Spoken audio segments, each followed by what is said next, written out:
Buenas tardes. Hoy vamos a contaros el proceso de construcción de una casa pasiva en Palencia. Buenas tardes, David. Buenas, Luis. ¿Qué tal? Bien, nuestra casa pasiva en Palencia es una casa en la que habitamos uno de nosotros, concretamente David.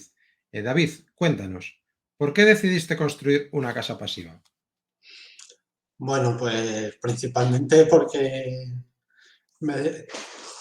soy aparejador y me dedico a construir casas pasivas, a diseñar casas pasivas y bueno, pues evidentemente no iba a construir otro tipo de construcción. Pero bueno, ya aparte de a nuestro sector profesional, vamos a decir que yo empecé a trabajar en torno al estándar Passive House porque es un estándar que es muy estricto a nivel de proyecto y muy estricto a nivel de ejecución. Entonces, bueno, pues llevo ya muchos años construyendo viviendas, sé lo que se construye bien, lo que se construye mal y evidentemente yo cuando tuviera mi propia casa no quería una casa que estuviese mal construida y mal diseñada desde un principio. Entonces, bueno, como Passive House lo que ofrece es esto, es rigor, es eh, un control muy estricto de todo el proceso, pues bueno, pues evidentemente mi casa tenía que ser una casa pasiva.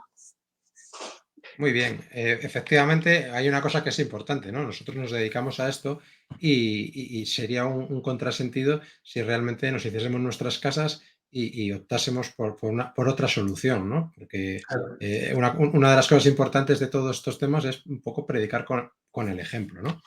Sí, ya Eh, que hemos tenido la oportunidad, que no todo el mundo puede autopromover una vivienda, pues bueno, evidentemente tenía que ser lo mejor que fuera para nuestra familia. bueno, pues cuéntanos un poco, ¿no? Tú antes vivías, lógicamente, en una casa No normal, pasiva. ¿no?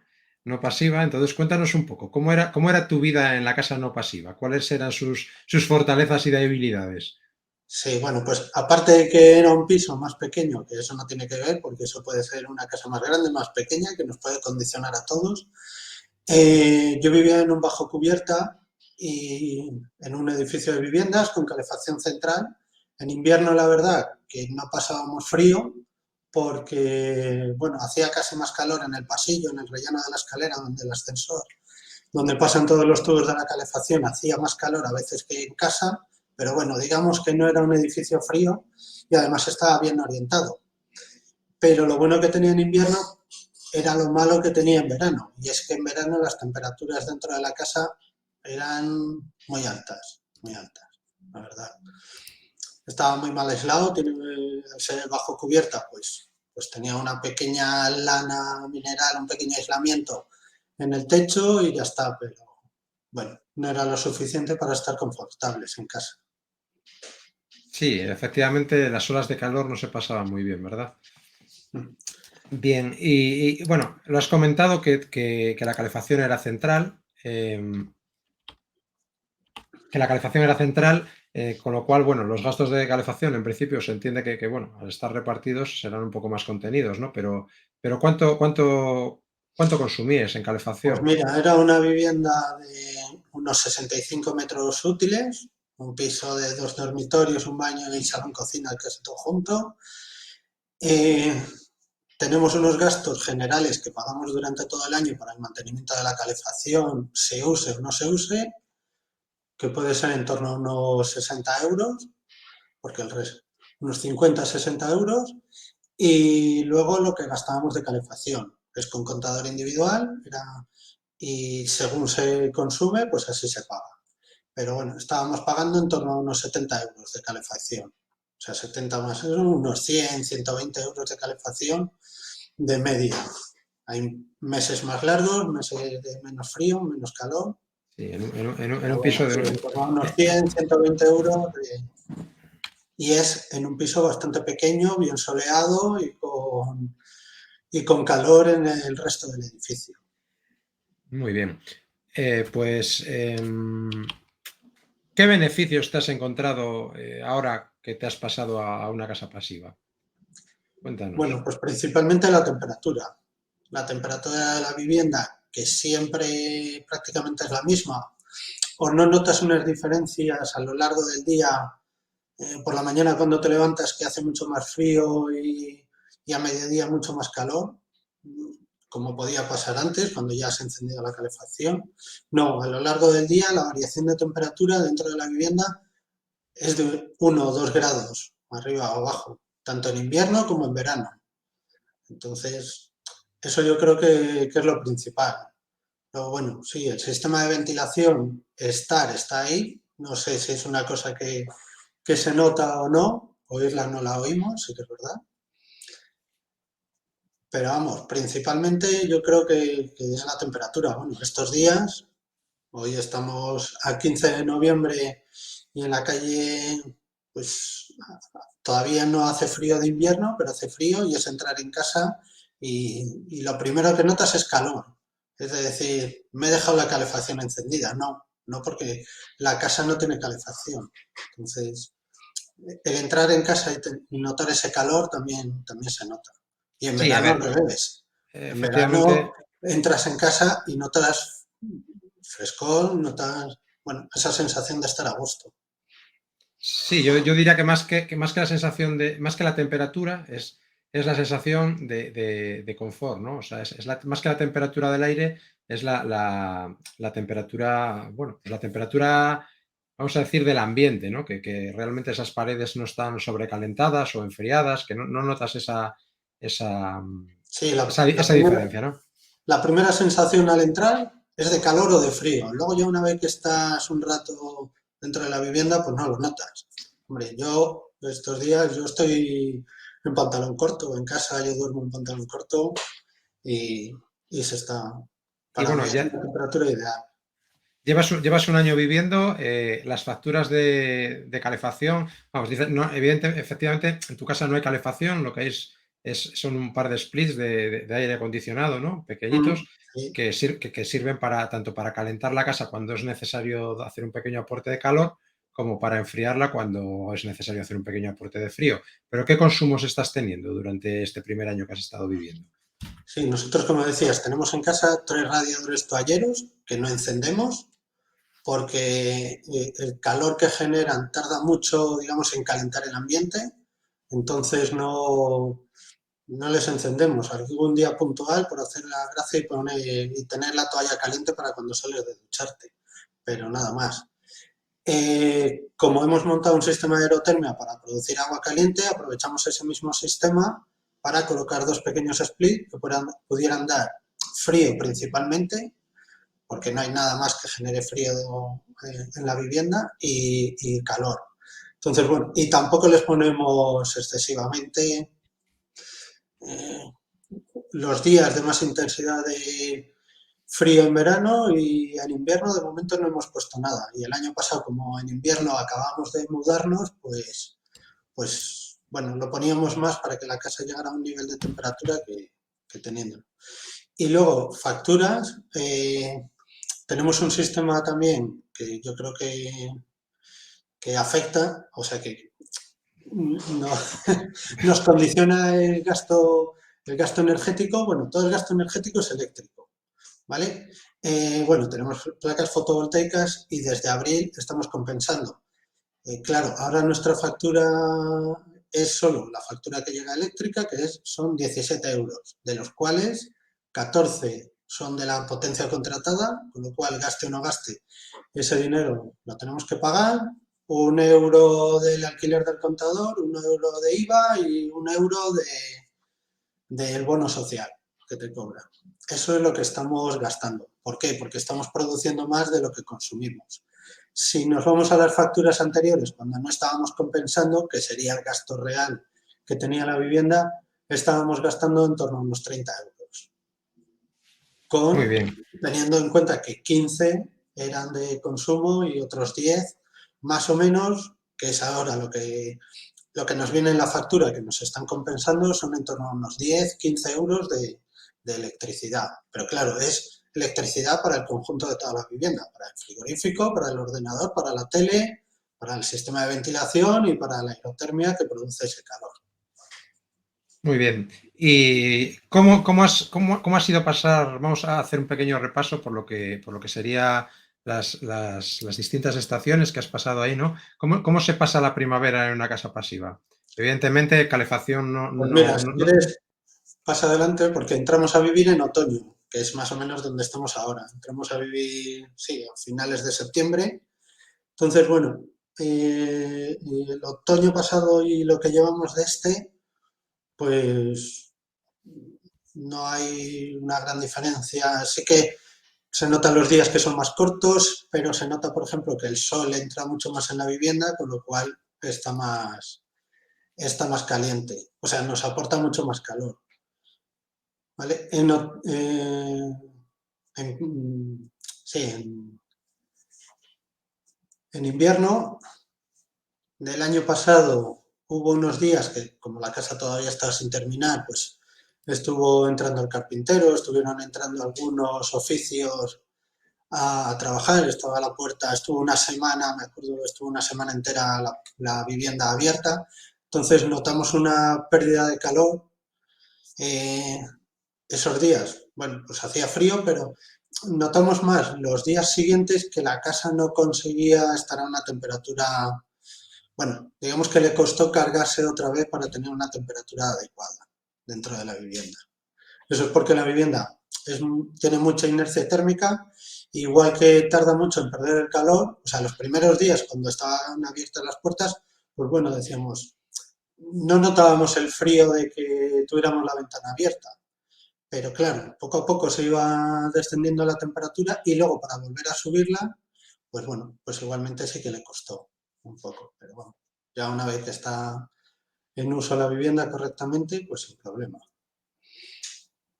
Y en verano, pues quitando las olas de calor que hemos tenido, que en Palencia tampoco es una cosa exagerada, que hemos tenido una semana, 2 semanas a lo largo de todo el verano, pues no hemos pasado de una temperatura de 26, 27 grados en algún momento puntual. Se nota a lo largo del día, pues la temperatura va subiendo igual que la temperatura del exterior, pero en el momento que llega la noche, abrimos ventanas o funciona el free cooling de la ventilación y vuelve a bajar la temperatura. Como no hemos conseguido que suba mucho, que es el miedo que tenía yo, que la vivienda suba mucho la temperatura, porque luego nos costaría igualmente poder bajarla la temperatura. Pero bueno, bien, se nota que el sol no entra excesivamente y controlando con las persianas y eso, que no entre el sol, que no nos recaliente la vivienda, pues sin problema. Muy bien, pues vamos a ver un poquito ahora lo que es el proceso de construcción de una casa pasiva. En este caso, tu casa es una casa, vamos a decir, con un sistema constructivo más o menos convencional, de ladrillo, estructura Totalmente de convencional. hormigón. Entonces, bueno, en este proceso de construcción, bueno, lo primero evidentemente es hacer el proyecto, ¿no? Bueno, que en este caso hicimos nosotros, y entonces luego pasamos al segundo paso, ¿no? ¿Cómo elegir un constructor? ¿Tiene una especial complicación? ¿Es necesario que ese constructor tenga algún tipo de cualificación especial? ¿Esta cualificación o puede un constructor convencional tratándonos de un sistema convencional, adaptarse y solucionar una vivienda? Cuéntanos un poco cómo es ese proceso de elegir constructor. Pues bueno, yo como pedí varios presupuestos a varios constructores con los que solemos trabajar habitualmente y con los que ya habíamos trabajado anteriormente en viviendas pasivas. Bueno, la situación actual, algunos no llegaron ni a presupuestar. Bueno, la vivienda se empezó a construir a principios de 2020, casi cuando empezamos nos pilló el inicio de la pandemia, tuvimos ahí unos meses un poco raros porque no sabíamos en qué nos iba a afectar esto, pero bueno, no, la verdad que no fue el problema. Y gracias a Dios no nos ha tocado la última subida de precios que hemos venido teniendo desde este año, que eso sí que ha sido bastante alto. Y bueno, en torno a respecto al constructor, finalmente la vivienda la realizó un constructor al que le habíamos hecho, había asistido a nuestros cursos de formación y bueno, pues, lo conocíamos y le habíamos ido asesorando en construcciones anteriores. Pero bueno, yo creo que al ser una construcción, el sistema constructivo bastante tradicional, creo que cualquier constructor con un mínimo de interés, un mínimo de dedicación o no sé, podría haberlo ejecutado. Siempre digo que alguien que esté abierto a un sistema constructivo diferente o a unos materiales diferentes, que no sea cerrado y diga yo siempre lo he hecho así y de ahí no me saques, pues es viable que lo pueda hacer. Pero bueno, en este caso mucho mejor porque sabe los puntos débiles que tiene este tipo de construcciones, con lo cual te da mucha más seguridad. Claro, evidentemente yo creo que hayas dado un poco la clave. O sea, el tema de todo esto es, evidentemente, si el constructor sabe, pues sabe, ¿no? Vas a poder, entre comillas, delegar un poco más en él, pero si no sabe y tiene interés, pues con apoyo por parte de los técnicos de la obra, también es fácil que se pueda llegar a una buena solución. Lo que pasa es que hay que querer. Al final, hacer passive house, hacer viviendas muy eficientes, no es hacer naves espaciales ni cohetes para la NASA, es hacer viviendas simplemente pues poniendo un poco de cuidado y un poco de cariño en lo que se hace, ¿no? Bien, evidentemente, aparte de elegir el constructor, hay que elegir el arquitecto o el equipo técnico. Entonces, yo creo que en esta parte, que aquí nosotros hemos sido el En lo equipo que nos técnico, ¿no? toca, Hemos sido tanto arquitecto como arquitecto técnico, pero creo que es importante a la hora de elegir los técnicos hay que tener en cuenta que, sobre todo en el caso de una autopromoción, cuando es un particular que se hace su vivienda, son el principal apoyo que va a tener. Es decir, una persona que se hace su vivienda no tiene por qué saber de construcción o sus conocimientos de construcción pueden llegar hasta donde lleguen. Al final es su equipo técnico el que va a tener que encargarse de solucionar todos estos temas y sobre todo el que va a tener que asistir o controlar la ejecución de la obra y verificar que todo se ejecute correctamente y en su caso, si es necesario, pues darle el apoyo que necesite al constructor, ¿no? Entonces, bueno, ¿qué consejos darías tú, David, para elegir este equipo técnico? pues sobre todo no escatimar en tiempo, porque al final, bueno, nuestros honorarios se basan principalmente en dedicación y yo creo que este tipo de proyectos tienen mucha dedicación en fase de proyecto porque le damos muchas vueltas a las cosas, adaptamos o diseñamos soluciones muy específicas y hacemos cálculos muy exactos. Porque al final redactar un proyecto, bueno, son unos planos para darle un guión al constructor que prácticamente nadie más va a comprobar. En este caso somos nosotros los que redactamos y calculamos todo fielmente a cómo se tiene que ejecutar. Entonces, bueno, hay que dedicarle mucho tiempo. Y luego en la fase de obra, pues igualmente, muchos compañeros presupuestan unas visitas a la obra que normalmente no son las suficientes que requiere este tipo de proyectos. Entonces, hay que hacer un seguimiento muy exhaustivo de todos los pasos que se dan, estar muy encima de la obra para, bueno, pues, como digo yo, no ven más cuatro ojos que dos y hay que estar siempre encima de la obra. Sí, a ver, lo que está claro es que seleccionar al equipo técnico pues no debería ser una cosa que se haga a la ligera y tampoco una cosa que se haga única y exclusivamente comparando precios, porque al final Claro, un no. técnico, Hay que, un técnico, un sí, arquitecto puede cobrar mucho y salir barato y puede cobrar poco y salir muy caro al final de la obra. Entonces, son decisiones que conviene meditar bien, conviene comparar y sobre todo conviene comparar qué es lo que te están ofreciendo en un presupuesto más allá del dinero. sí, yo que conozco y he hecho muchos proyectos, pues sé que hay muchos proyectos que delegan su ejecución a la fase de obra. Entonces, luego en la fase de obra se van ejecutando ciertas cosas o que se han tenido en cuenta o que ha habido un error o por lo que sea se han modificado y en fase de obra es muy difícil hacer cambios o dar un paso hacia atrás. Con lo cual, si está todo pensado en la fase de proyecto, pues ya no hay nada que pensar en la fase de obra, que es cuando es difícil corregir o dar marcha atrás. Bueno, evidentemente, como bien dices, o sea, que el proyecto esté bien definido es fundamental para evitar problemas en obra, ¿no? pero luego este proyecto hay que materializarlo, ¿no? ¿Cuáles son los puntos claves del control de obra en una casa pasiva? Pues, bueno, principalmente hay uno, que es el que todo el mundo conoce, que es el ensayo Blow-Gordon, que luego vemos en otras diapositivas. Bueno, es el control que se hace para medir la hermeticidad del edificio, que tiene que dar un valor máximo. La hermeticidad del edificio es comprobar el número de infiltraciones de aire no deseadas que tiene la vivienda. El número de agujeros o de fisuras que hay en toda la envolvente del edificio que deberían estar selladas.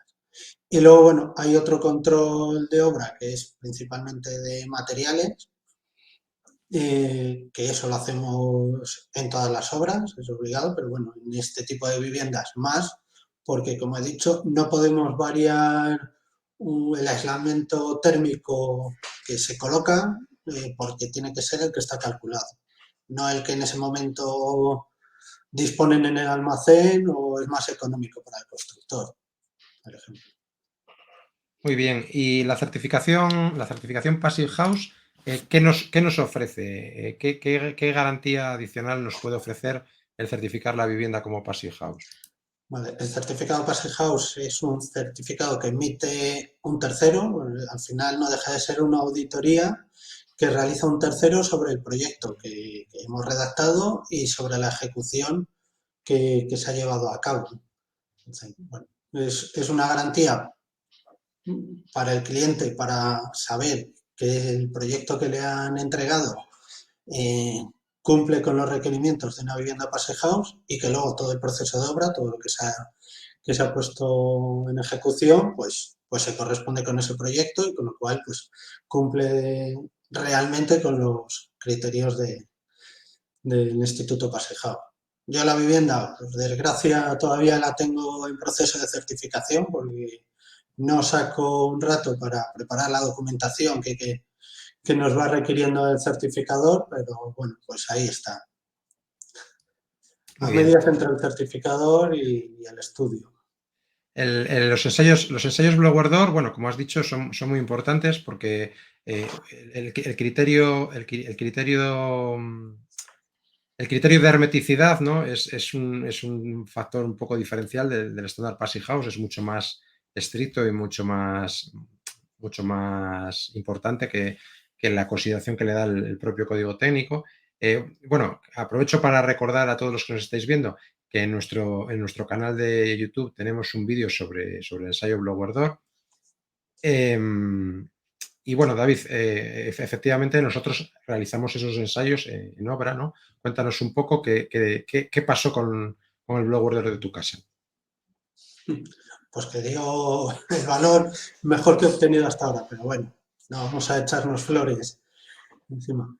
El ensayo Blow-Door, la hermeticidad es lo más complicado de ejecutar en la vivienda, porque todo lo demás, el aislamiento, esté colocado, no esté colocado, las ventanas, bueno, sobre todo el aislamiento, la capa del aislamiento, no hay manera de comprobar que está correctamente, vamos a decir, ejecutada, más que de una manera visual, no hay ningún tipo de ensayo que compruebe que la envolvente térmica está correctamente ejecutada, más que eso, que sea rigurosa conforme a lo que estaba establecido en el proyecto.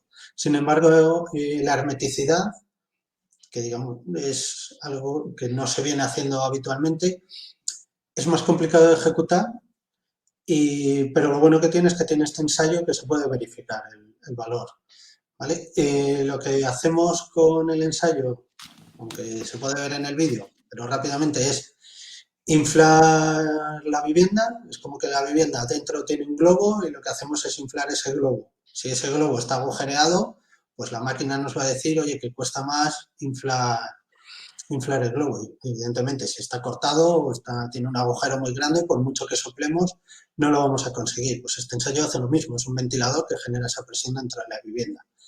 Hacemos dos ensayos, uno que es obligatorio a final una vez finalizada la obra y con la vivienda ya en uso, para que sirva o hay que adjuntarlo al proceso de certificación.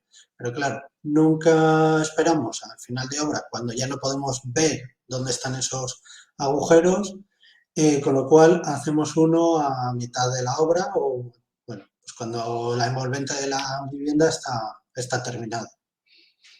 Yo, claro, Vale, disponiendo del ensayo, pues hice varios ensayos a lo largo de la vivienda. Cuando solo teníamos la primera capa, pues dio un valor de 0,10, que ya os digo que es un valor muy, muy bajito. Cuando ya estaba en instalaciones subió a 0,13 y con el final de obra pues está en 0,15 y sé y conozco algunos agujeros todavía que hay en la envolvente que existían, pero bueno, ya con ese valor pues es suficiente. vale. Bueno, hay una cosa que nos preguntan habitualmente y es saber si merece la pena hacer esta autopromoción gestionando tú mismo la obra. Es decir, lo habitual es contratar a un constructor que se encargue de todo. Evidentemente, ese constructor subcontrata a distintas partidas y, lógicamente se lleva un pequeño margen de beneficio en ellas, ¿no? Mucha gente piensa que si contrata directamente pues, al de las ventanas, al fontanero, al electricista, pues que va a hacerse la casa mucho más barata y que, bueno, es una opción, ¿no? ¿Tú crees que merece la pena hacer una autopromoción gestionando tú mismo la obra? Mm, yo creo que no. Y lo digo yo que la he medio gestionado. Digo medio porque he tenido un contratista principal y yo sí que he subcontratado algunas partidas, pero bueno, yo conozco distintas casas o distintos oficios y yo estaba encima de la obra. Como bien dices, el constructor al final va a subcontratar esas partidas y va a aplicar un margen. ¿Por qué? Por gestionarlo, por coordinarlo, que al final es lo más importante. Eh, porque esa parte, si no se coordina, no entran, al final lo que estamos intentando abaratar de precio nos va a suponer o que la obra dure más tiempo o que no se coordine adecuadamente y no salgan las cosas como se quieren y haya que dar marchas atrás, que tiene costes. Entonces, bueno, o se está muy encima de la obra, que evidentemente pues puede haber un margen de ahorro, pero claro, ese margen de ahorro es un sobrecoste de tiempo. Así que Vale.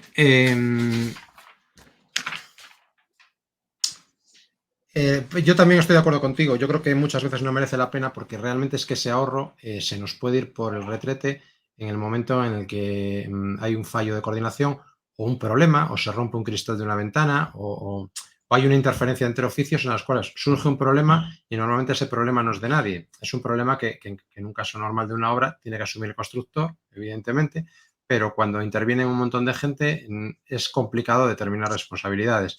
Y luego hay otro tema, que es que esa gestión de obra lleva muchas horas de trabajo, es decir, no todo el mundo está cualificado para poder hacerlo. Tú puedes hacerlo porque estás en el gremio, yo puedo hacerlo porque estoy en el gremio, pero una persona que no tiene conocimientos del mundo de la construcción es muy complicado que pueda resolver con éxito este entuerto, sí, ¿no? y aún así, aunque nosotros estemos en el gremio, no es nuestra función, porque nuestra función es hacer el control de obra, pero no la coordinación de obra.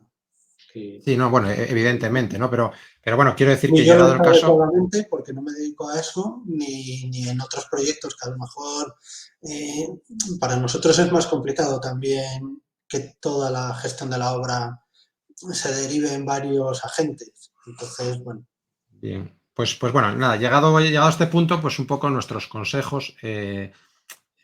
Yo creo que los voy a dar y matízame, David, si crees que puedes añadir algo o que me equivoco, pero yo creo que los consejos fundamentales a la hora de proyectar y construir la vivienda pasiva es montar un buen equipo, es decir, elegir correctamente a los técnicos, elegir correctamente al constructor y que todos, tanto el promotor como los técnicos como el constructor, tengan claro cuál es el objetivo y trabajen en la misma línea.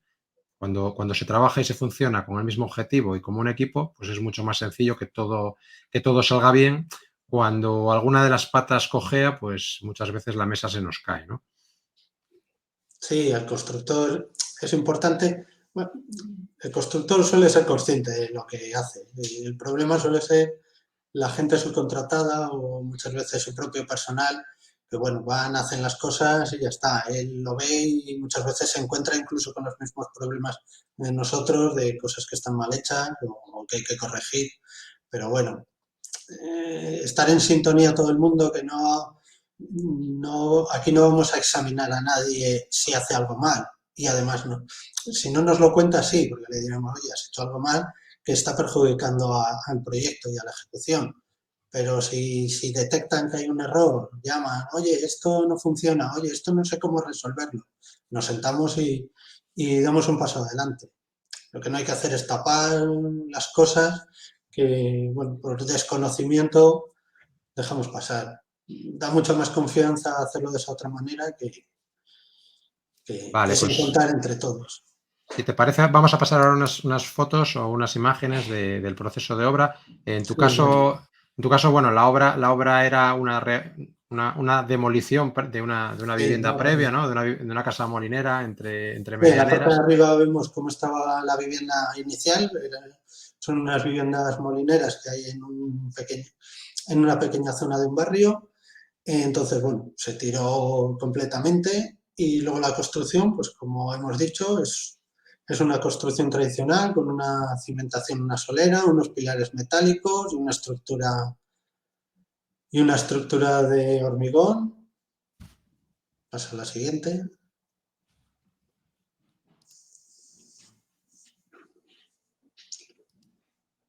Vale, ahí se ve, bueno, pues es una estructura, lo que es la estructura de envolvente es sencilla, que son pilares metálicos forjado unidireccional de hormigón.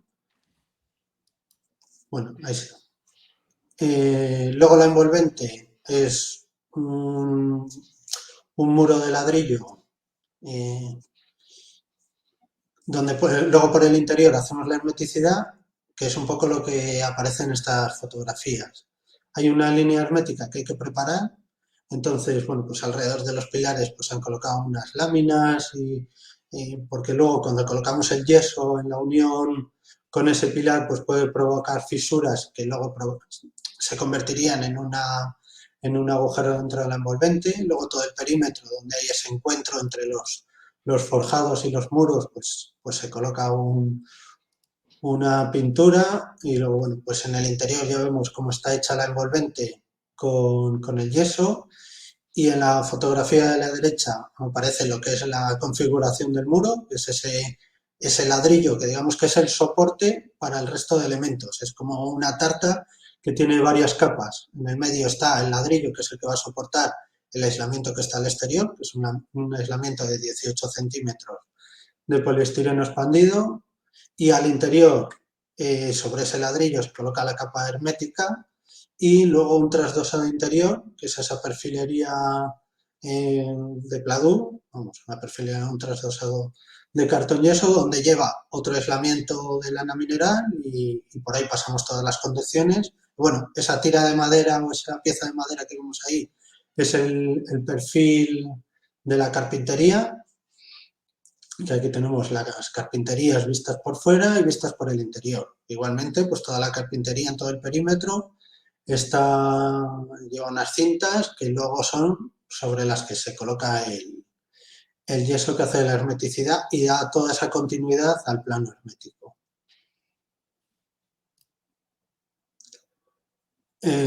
Y la capa exterior, pues bueno, está formada por ese aislamiento, al final es ese abrigo que le estamos colocando al edificio y tanto en las fachadas como en la cubierta, pues está completamente aislado. Ya os digo que en las fachadas lleva 20 centímetros de aislante, en la cubierta 22, en el suelo otros 20.